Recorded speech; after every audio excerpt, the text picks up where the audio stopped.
करे केजरीवाल को प्यार, वो करे मोदी को इनकार।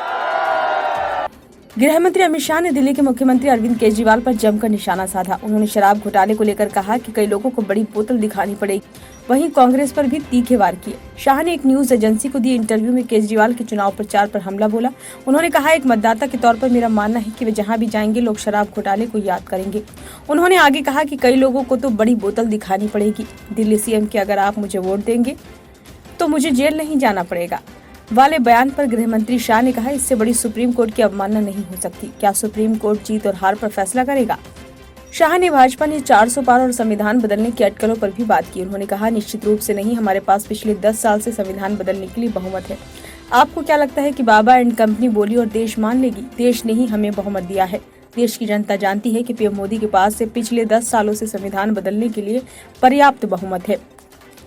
हमने ऐसा कभी नहीं किया, लेकिन हाँ, हम 400 सीटें इसलिए चाहते हैं क्योंकि हम देश की राजनीति में स्थिरता लाना चाहते हैं, क्योंकि हम देश की सीमाओं को सुरक्षित रखना चाहते हैं, बचे हुए गरीबों को लाभ पहुंचाना है।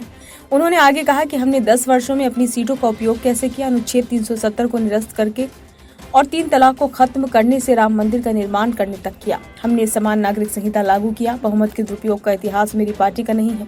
बहुमत के दुरुपयोग का इतिहास इंदिरा गांधी के समय कांग्रेस ने किया। गौरतलब है, शराब घोटाला मामले में सुप्रीम कोर्ट से अंतरिम जमानत मिलने के बाद अरविंद केजरीवाल ने दिल्ली में चुनावी प्रचार शुरू किया है। प्रचार कार्यक्रम के दौरान केजरीवाल ने भाजपा पर निशाना साधा। कहा था, उन्होंने मुझे जेल भेजा क्योंकि मैंने आपके लिए काम किया। भाजपा नहीं चाहती कि दिल्ली के लोगों का काम हो। केजरीवाल ने आरोप लगाया था कि तिहाड़ जेल में उन्हें इंसुलिन के टीके 15 दिन तक उपलब्ध नहीं कराए गए। उन्होंने आरोप लगाया था, यदि मैं वापस जेल गया तो भारतीय जनता पार्टी मुफ्त बिजली देना बंद कर देगी, स्कूलों को खराब कर देगी और अस्पतालों और मोहल्ला क्लिनिक को बंद कर देगी। उन्होंने लोगों से भारतीय के लिए वोट करने को भी कहा था। केजरीवाल ने रविवार को कहा था कि यदि लोग आम आदमी पार्टी को चुनते हैं तो उन्हें दोबारा जेल नहीं जाना पड़ेगा। ब्यूरो रिपोर्ट, नई दिल्ली।